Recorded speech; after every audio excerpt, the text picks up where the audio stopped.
Hello guys, नमस्कार। आप देख रहे हैं यूट्यूब चैनल विद्यासागर ऑफिशियल विद्यालय 7909। आज का जो टॉपिक मैंने लिया उसका नाम रखा है समाज के बुरे लोग।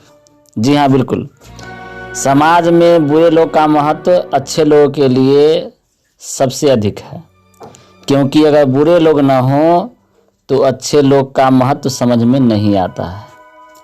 छत का महत्व वही देते हैं जिनके सिर पर छत नहीं हो। बुरे लोग का समाज में कैसे महत्व है मैं आपको बताता हूँ। थाना का नाम आपने सुना है।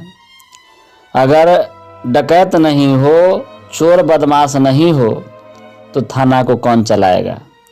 अच्छे लोग थाने में क्यों जाएंगे? थाने का सिपाही का क्या होगा? अगर समाज में लोग बुरे आचरण वाले नहीं हो तो पंचायती राज चलेगा कैसे? पंचों का काम क्या होगा? पंच क्या करेंगे? इन तमाम बातों के लिए ही समाज में बुरे लोग ईश्वर द्वारा बनाए जाते हैं, क्योंकि जो अच्छे लोग हैं उनको भी कुछ काज मिल सके, कुछ काम उनका भी हो सके। अगर बीमारी खत्म हो जाए तो डॉक्टर का क्या होगा, जिन्होंने काफ़ी रुपए लगाकर काफ़ी मेहनत से डिग्रियां हासिल की हैं, उनका क्या होगा? उसी तरह से जो भी चीज़ होता है वह कहीं न कहीं हमारे भलाई के लिए हो रहा है। ये बात और है कि वो चीज़ मुझे समझ में नहीं आती है। अब भलाई कैसे होगी? ये हमारे अंतरात्मा, हमारे आत्मज्ञान के हिसाब से होगा, क्योंकि जो करने वाले हैं अपने हिसाब से करेंगे और उसका जो लाभ होगा, उससे जो होने वाला प्रॉफिट है वो मेरे अपने हिसाब से होगा। एक छोटी सी कहानी, एक कहानी है कि एक राजा जी थे, उनके पास 4-5 घोड़ा था। उसमें घोड़ा जो था वह बहुत बूढ़ा हो चुका था। वह घोड़ा राजा जी के किसी काम का नहीं था।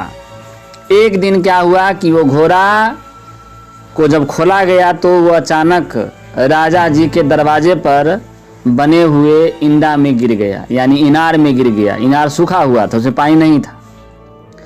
तो राजा के जो नौकर थे उन्होंने कहा कि मालिक, ये घोड़ा इसमें गिर गया है, आप कहे तो इसे बाहर निकाल लें।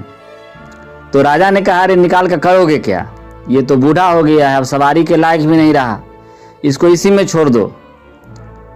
तो उनका जो नौकर था उन्होंने कहा कि सर, इसको अगर अंदर छोड़ देते हैं तो ये मर जाएगा, और मर जाएगा तो बहुत बदबू देगा, तो आपका या हम लोग का यहाँ रहना मुश्किल हो जाएगा।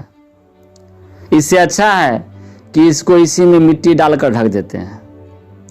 राजा को उस नौकर का विचार बहुत ही अच्छा लगा। उसने कहा कि हाँ ठीक है, चलो इसकी जिंदा समाधि बना दो। तो उनके पास जो नौकर थे उन्होंने टोकरी से उस इनार में, उस इंडे में मिट्टी डालना शुरू कर दिए। जो ही मिट्टी डालते घोड़ा कूदकर इधर आ जाता। बार बार नौकर उसे मिट्टी डाल रहे थे और घोड़ा बार बार कूदकर इधर से इधर आ रहा था। इस प्रकार वो नौकर थे, वो जान गए कि घोड़ा का जान कैसे बचाया जा सकता है। और इस तरह से मिट्टी डाला गया और घोड़ा ऊपर आता गया, मिट्टी डाला गया, घोड़ा ऊपर आता गया, और इस प्रकार घोड़ा बाहर आ गया, उसकी जान बच गई। उसी तरह से समाज में जो दुष्ट लोग हैं उनसे किसी न किसी का काम चल रहा है। कोनो लोग गांव घर में ब्रेकर बना देते हैं। ब्रेकर से उनका तो फायदा नहीं होता है, लेकिन जो मरम्मत करता है गाड़ी घोड़ा का, साइकिल का, मोटरसाइकिल का, उनका फायदा है। अब मान लीजिए साइकिल से लोग चलते हैं, ब्रेकर पर छड़ पाएंगे, उनका साइकिल खराब होगा, ब्रेक टूटेगा, चैन टूटेगा, मिस्त्री को फायदा हो जाएगा। तो जो भी चीज़ समाज में जो लोग कर रहे हैं उनसे उनका फायदा हो नहीं हो, लेकिन वह किसी न किसी के लिए फायदे अवश्य ही पहुंचा रहे हैं।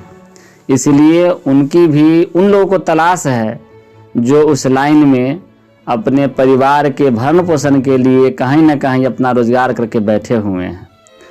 तो गांव घर के लोग, समाज के लोग बुरे लोगों की बुराई करते हैं कि अरे इसके रहने से ये लॉस है, ये है, फलाना है, चिलाना है। लेकिन ऐसा नहीं होगा। उनके ऊपर किसी भी प्रकार का कष्ट दुख दर्द नहीं होगा। इसलिए नहीं होगा कि कहीं ना कहीं जो बेरोजगार लोग हैं, जो अपना रोजगार किए हुए हैं, इसके द्वारा उनका भला हो रहा है।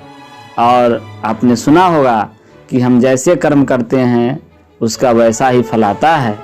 तो एक तरह से भलाई का कार्य वो भी कर रहे हैं। कबीर साहब ने कहा था, निंदक नियरे राखिए आंगन कुटी छबाए, बिन पानी साबुन बिना निर्मल करे सुभाए। इसका अर्थ हम सभी अपने अपने हिसाब से लगाते हैं। मेरे हिसाब से है कि निंदक जो है, समाज के जो बुरे लोग हैं, उसको भी नज़दीक में रखिए, क्योंकि निंदक नियरे राखिए आंगन कुटी छबाए। किसी न किसी का कुटी तो जरूर छप जाएगा। अगर मान लीजिए मारपीट करने वाले लोग हैं तो थाना के सिपाही कमा कर निहाल हो जाएंगे। अगर चोरी करने वाले लोग हैं तो भी कहीं न कहीं किसी न किसी का भला जरूर कर रहे हैं। तो इस तरह से निंदक नियरे राखिए आंगन कुटी छबाए, बिन पानी साबुन बिना निर्मल करे सुभाए।